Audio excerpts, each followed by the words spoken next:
नमस्कार दोस्तों, आज हम प्राइम नंबर के बारे में चर्चा करेंगे। अभाज्य संख्याएं जो होती है ये वे संख्याएं होती है जिनके हम केवल दो फैक्टर कर सकते हैं। देखिए यहाँ 2 है, 2 को हम कैसे लिख सकते हैं 2 इंटू 1। यहाँ 2 के केवल दो ही फैक्टर पॉसिबल है। ऐसे ही हम अगले एग्जाम्पल में जब 3 लेते हैं तो देखिए 3 को भी हम केवल दो ही फैक्टर में डिवाइड कर सकते हैं।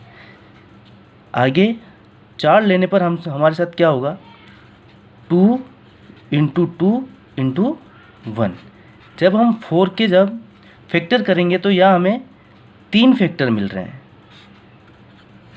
मतलब यहाँ हमारे पास 2 तो प्राइम नंबर है, 3 भी प्राइम नंबर है, मगर 4 हमारे पास प्राइम नंबर नहीं है।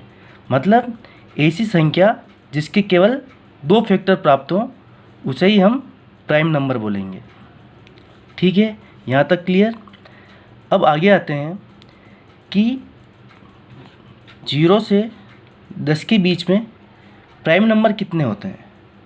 तो 0 से 10 के बीच में 2, 3, 5 एंड 7, ये टोटल कितने होते हैं 4।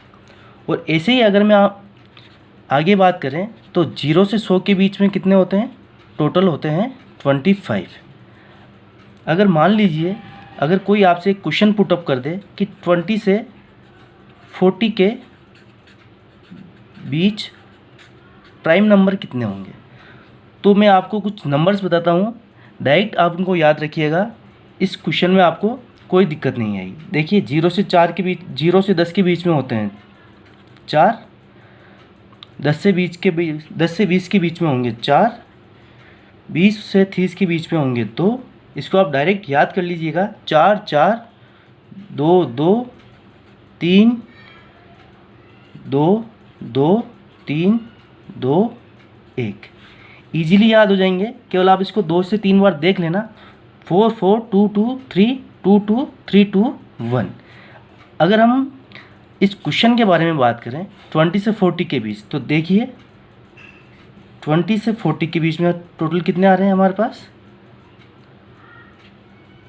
4। तो इसका आंसर हमारे पास सीधा आ जाएगा कि 20 से 40 के बीच में 4 प्राइम नंबर्स होते हैं।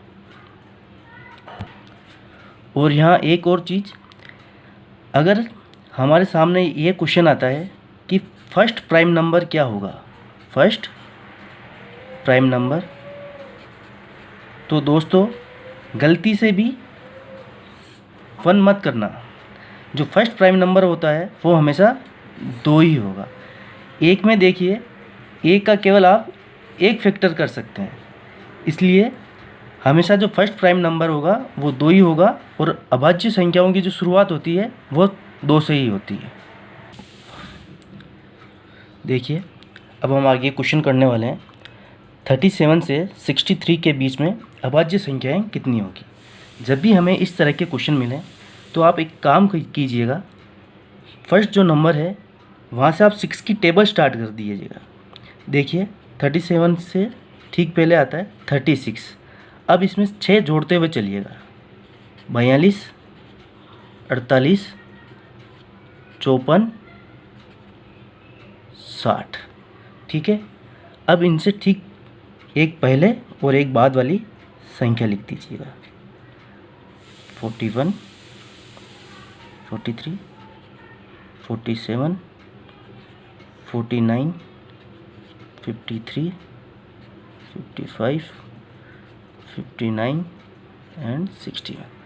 अब आप यहाँ चेक करना है कि ये जो संख्याएं हैं ये 5 या 7 से डिवाइड होती है या नहीं। हमें कहाँ से चेक करना है 37 से।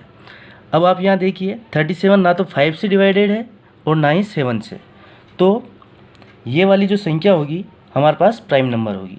41 चेक करिए, 41 भी ना तो 5 से डिवाइडेड है ना 7 से, मतलब ये भी प्राइम नंबर। 43 ये भी प्राइम नंबर होगी। 47 ये भी प्राइम नंबर होगा। 49 7 से डिवाइडेड होता है, मतलब ये हमारे पास प्राइम नंबर नहीं होगा। 53 ना 5 से ना 7 से, तो ठीक है ये भी प्राइम नंबर। 55 5 से डिवाइड होता है तो ये हमारे पास प्राइम नंबर नहीं होगा। अब आगे देखिए 59 ना 5 से ना 7 से, तो ये हमारे पास प्राइम नंबर है। 61 ना तो 5 से डिवाइडेड होता है ना 61 से, तो हमारे पास ये भी प्राइम नंबर होगा।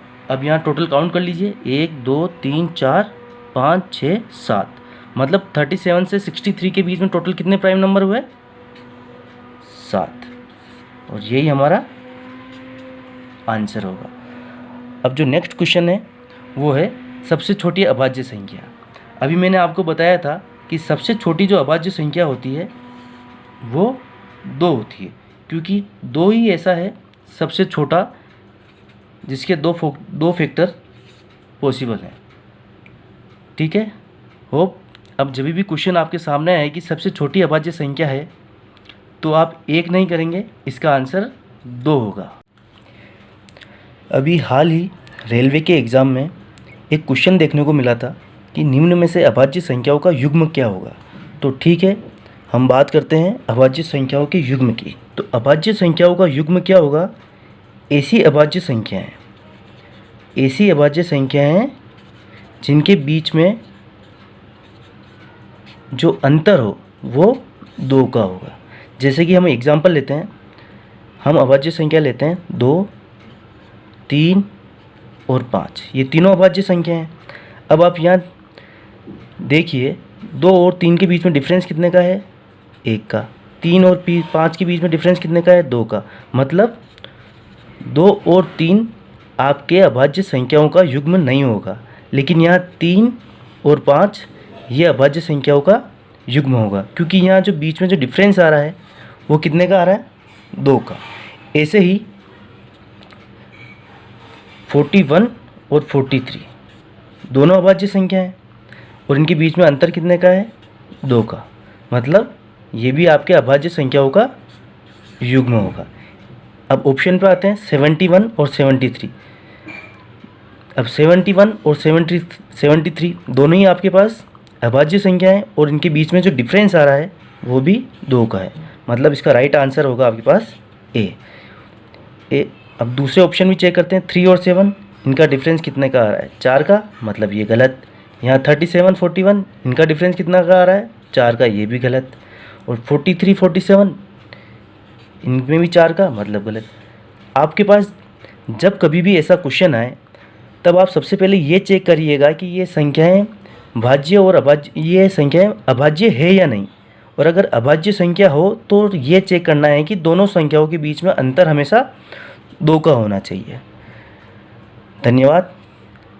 अगर आपको ये वीडियो पसंद आया हो तो प्लीज़ लाइक करिए, सब्सक्राइब करिए। Thank you.